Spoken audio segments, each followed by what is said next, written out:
रामकृष्ण हरे मित्रांनो, एका नवीन घटनेच्या व्हिडिओमध्ये आपलं स्वागत आहे।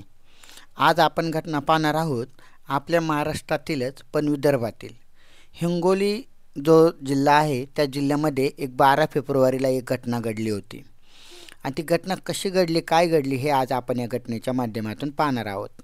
तर तुम्ही चॅनलवर नवीन असाल तर चॅनलला सबस्क्राइब करायला विसरू नका। तर एक कविता नावाची मुलगी होती, जिचं वय वर्ष होतं 18।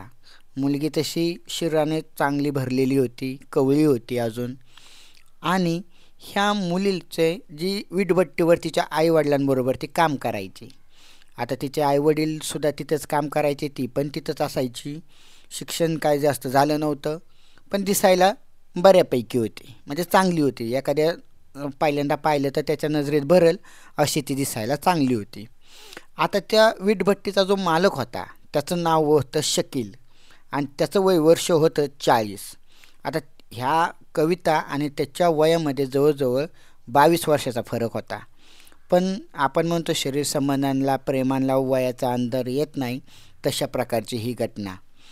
आता ह्यो शकीलचा पहिल्या दिवसापासूनच जेव्हा ती ही कविता त्याची इथं कामाला आली तेव्हापासूनच त्याचा तिच्यावर डोळा होता।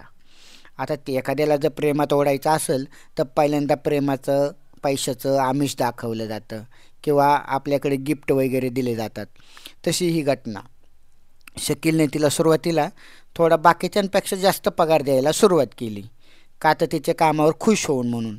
पण तिला तरी काय माहिती की ते एक प्रकारचं आमिषच होतं। आता तो तिला जास्त पगार देऊ लागला, बाकीच्यांपेक्षा सोपं काम देऊ लागला, तिच्याबरोबर एकांतात जाऊन थोडं गपचूप गुडगोड बोलू लागला। आता तिच्या आईवडिलांना सुद्धा असं वाटायचं की ते पहिल्यांदा काही डाऊट आला नाही, म्हणजे काय की आता हा 40 वर्षाचा म्हणजे जो तिच्या वडिलांच्या वयाचा, आणि ही कविता होती ही 18 वर्षाची। आता यांच्या वयामध्ये बरंचसं अंतर होतं, पण त्यांना आता एखाद्याला असं वाटायचं की एखाद्या वडिलाच्या प्रमाणे तो तिला प्रेम करत असेल किंवा माया लावत असेल, तशी ही घटना। पण शकीलच्या मनात दुसरा वेगळा डाव होता। शेवटी कसं आहे, आता एखाद्याला आजच्या काळात कोणी कोणावर उपकार केले तो त्याचा पुरेपूर उपभोग घेतो। आता हे शकीलने सुरुवातीला तिला कपडे द्यायला सुरुवात केली गिफ्ट म्हणून, आणि तिच्या काय म्हणतात ते कामात तिला पगार तर जास्त देतच होता, पैसे पण जास्त देत होता, पण बाकीच्यांपेक्षा सोपं काम आणि तिला एक स्पेशल ट्रीटमेंट तो देऊ लागला। आता हे सहजासहजी आजच्या कविता म्हणजे जी मुलगी होती 18 वर्षाची, ती नुकतीच कुठेतरी वयात आली होती आणि तिला पण नाही म्हणलं तरी शारीरिक संबंधांचं अट्रॅक्शन असतंच किंवा आकर्षण होतंच तिला। आता ह्यो शकीलने पहिल्यांदा तिच्याबरोबर गोड गोड बोलून 2-3 महिने तिच्याबरोबर चांगले संबंध तयार केले। बरोबर गोड बोलून तिला फिरायला नेऊन थोडं सुट्टीच्या दिवशी तिथंच आसपास फिरायला घेऊन जायचा, पिक्चर वगैरे दाखवायचा, आणि मग असं करून करून त्याने एक दिवस त्या कविताला प्रेमाबद्दल आणि शारीरिक संबंधांबद्दल विचारलं। आता शकील तिथला त्या गावातला प्रॉपर होता, तो तिथला स्थायिक होता, त्याचं पण लग्न झालं होतं, त्याला पण बायका मुलं होती। पण आता ह्या कवितेचं एक कविताबद्दल त्याला थोडं शारीरिक अट्रॅक्शन जरा जास्त होतं।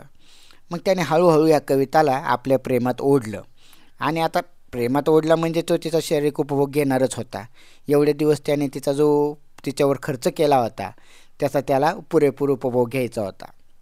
आता ती शक्यतो जो कविता होती वीटभट्टीच्या शेजारीच ती राहायला होती, आणि ती वीटभट्टी काय शिकायला मोठी नव्हती, त्याच्यामुळे 2-3 बिऱ्हाडं असायची तिथं। आता ही कविता जेव्हा संध्याकाळी झोपायची तेव्हा हा शकील तिला तिथं साईडच्या असलेल्या तो गावात राहायला असायचा, पण संध्याकाळी तो तिच्यासाठी 9-10 वाजेपर्यंत 11 वाजेपर्यंत तिथं थांबायचा आणि तिला तिथंच आठ साईडला घेऊन जाऊन तिच्याबरोबर शारीरिक संबंध प्रस्थापित करायचा। आता त्यांच्यातले शारीरिक संबंध बरेच दिवस चालले होते। आता तिच्या घरच्यांना सुद्धा याची कुणबुण लागली होती, तिथल्या जो कर्मचारी होते बाकीचे त्यांना सुद्धा याची कुणबुण लागली होती, पण मालकाच्या विरोधात सहजासहजी जे कोण बोलत नाही, आणि हिला पण जरा जास्त पैसे मिळत होते, त्याच्यामुळे हिच्या घरचे सुद्धा तिला काय बोलत नव्हते। म्हणजे असेच बरेच दिवस त्यांच्यातले प्रेमसंबंध आणि शारीरिक संबंध सुरू राहिल्यानंतर एक दिवस या कविताला कळलं की आपण गर्भवती राहिलोय म्हणून। मग आता करायचं काय, कसं शक्यतो बिनलग्नाची जर मुलगी गर्भवती राहिली तर हा समाजामध्ये किंवा त्या वैयक्तिक जातीमध्ये म्हणा, समाजामध्ये म्हणा, ते एक नीचपणाचं लक्षण असतं. आता ही तिने ते घरी सांगितलं आईवडिलांना, आईवडिलांनी सुद्धा तिला त्या शकीलबरोबर लग्न करायचा फोर्स केला, की तू आता कुणच गर्भवती राहिली तर त्याच्याबरोबर लग्न कर. आता ती मुलगी किती 18 वर्षाचीच होती. आता ती शकीलबरोबर लग्नासाठी तगादा लावू लागली, म्हणजे तू माझ्याबरोबर तुझ्याकडून गर्भवती झाली तर तू माझ्याबरोबर लग्न कर, असं त्याच्या मागं तगादा लावू लागली. आता हा शकील लग्न म्हणजे काय झालं, त्याला घरचं त्याची बायका पोरं संसार होता, तो त्याला प्रतिष्ठित होता. आता विटभट्टी गावातली म्हणजे तो थोडा ते त्याला मालक होता आणि प्रतिष्ठित होता. आता त्याला हे सुरुवातीला तो टाळू लागला तिला, आज नाही, उद्या नाही, किंवा नंतर करू, हे मूल तू खाली कर, मला नको आहे, किंवा मी तुला त्याचे एक्स्ट्रा पैसे देतो, असे तो तिला सांगू लागला. पण आता ही मुलगी काय ऐकायला मनस्थितीत नव्हती. 1 महिना झाला, 2-3 महिने झालं, 3 महिन्याची गर्भवती राहिल्यानंतर ती सारखंच आता ते पोट पण दिसू लागलं होतं आणि तिथं ज्या वीटभट्टीवरचे कर्मचारी होते त्यांच्यासुद्धा तो चर्चेचा विषय चालू होता. आता ही ते एक तर काय खाली करायची कविता ऐकत नव्हती. मग आता शकीलने काय करायचं म्हणून तिचा काटा काढायचा आता त्याने निर्णय घेतला. आता ते जेव्हा तो कविता त्याच्या मागं लागली होती, सारखं लग्न कर किंवा मला तुझ्याबरोबर घेऊन जा, आपण एकत्र राहू वगैरे, तेव्हा हा शकील तिला टाळू लागला होता आणि त्यांच्यातले संबंध दुरावले होते.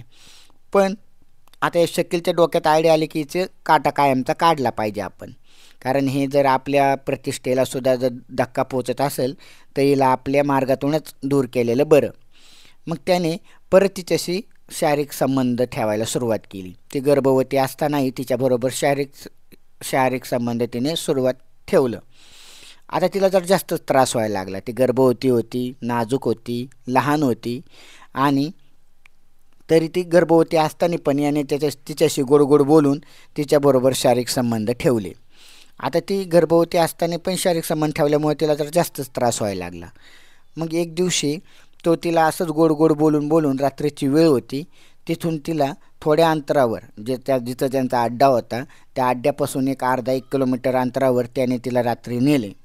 आता तिथं रात्रीच्या वेळी त्याने तिच्याबरोबर शारीरिक संबंध ठेवले. वेळ रात्रीची होती पण याच्या मनात वेळ नक्की दुसरंच काहीतरी होतं, काळं बेळ. म्हणून त्याने तिथं गेल्यानंतर जेव्हा तिच्याबरोबर एक 2-3 वेळा शारीरिक संबंध ठेवले आणि हे त्याचे शेवटचे शारीरिक संबंध होते. त्यांचे शारीरिक संबंध झाल्यानंतर त्याची कामवासना तृप्त झाल्यानंतर त्याने तिथंच तिचा जो ओढणी होती त्या ओढणीने तिचा गळा आवळून खून केला. आता खून केल्यानंतर त्या मृतदेहाचं करायचं काय, म्हणून त्याने तिथं जे गवत होतं ते वाळलेलं वगैरे ते गवत गोळा केलं, थोडी लाकडं गोळा केली आणि त्याच्यावर पेट्रोल ओतून तिचा मृतदेह जाळून दिला आणि तो तिथून पसार झाला. आता हे सहजासहजी तो मृतदेह काय पूर्ण जळाला नाही. दुसऱ्या दिवशी जेव्हा तिथून शेजारी जाणाऱ्या ज्या महिला होत्या किंवा काही शेतकरी होते त्यांना तो अर्धवट जळालेला मृतदेह दिसला. त्यांनी लगेच पोलिसांना वगैरे खबर केली आणि इकडंसुद्धा वीटभट्टीच्या तिथं ही कविता गायब झाल्याची बातमी सकाळपासूनच पोचली होती, त्याच्यामुळे ते पण शोध सुरू केली त्यांनी. मग त्यांना ते कळलं. त्यानंतर पोलीस आले, त्या पोस्टमॉर्टम वगैरे केल्यानंतर त्याची ओळख पटवल्यानंतर तो मृतदेह कुटुंबाच्या स्वाधीन करण्यात आला. आणि पोलिसांनीसुद्धा एक शंका म्हणून आता तिथले जे कर्मचारी होते त्यांना पण याच्या प्रेमसंबंधांची शारीरिक संबंधाची कुजबूज होतीच. त्यांनी थोडी चौकशी केल्यानंतर त्यांनी मालकाबद्दल सांगितलं तर मालक हा गायबच होता. मालकाला शोधलं, त्याला अटक पण करण्यात आली आणि त्या मुलीच्या मृतदेहावर अंत्यसंस्कार करण्यात आले. तर सांगायची गोष्ट अशी की एखाद्या शारीरिक संबंधांसाठी प्रेमसंबंधासाठी कशा लहान मुलींना 18व्या वर्षी, आणि हे जास्त मोठ्या प्रमाणात होतं, म्हणजे याचं वय होतं 40 आणि ही मुलगी फक्त 18ची, पण शारीरिक संबंधासाठी कशा प्रकारे एखाद्या लहान मुलीला प्रेमाच्या जाळ्यात अडकवलं जातं, त्यांना आमिष दाखवलं जातं, पैशाचं, गिफ्टचं, फिरायचं, आणि जेव्हा त्या आपली स्वतःची कामवासना पूर्ण झाल्यानंतर त्यांना कशा प्रकारे तिरस्कार केला जातो किंवा आपल्यापासून समाजापासून लांब लोटलं जातं, हे आपण या घटनेच्या माध्यमातून पाहिलं. तर ह्या घटना काय आपल्या महाराष्ट्राला नवीन नाहीत. अशा प्रकारच्या घटना आजकाल खूपच प्रमाणात वाढलेल्या आहेत. पण त्याच्यातमध्ये जो बळी जातो तो ह्या छोट्या मुलींचा जातो, कोवळ्या मुलींचा जातो. हिचं वय वर्ष फक्त 18 वर्ष, आत्ताशी कुठं तिचं आयुष्य सुरू झालं होतं आणि तेवढ्यातच तिच्या ह्या अशा खोट्या प्रेमाच्या नादात, शारीरिक संबंधांच्या नादात तिला स्वतःचा जीव गमवावा लागला. तर ही घटना अशी घडली. तर तुम्हाला हे चॅनल आवडल्यास नक्कीच चॅनलला सबस्क्राईब करायला विसरू नका. रामकृष्ण हरी.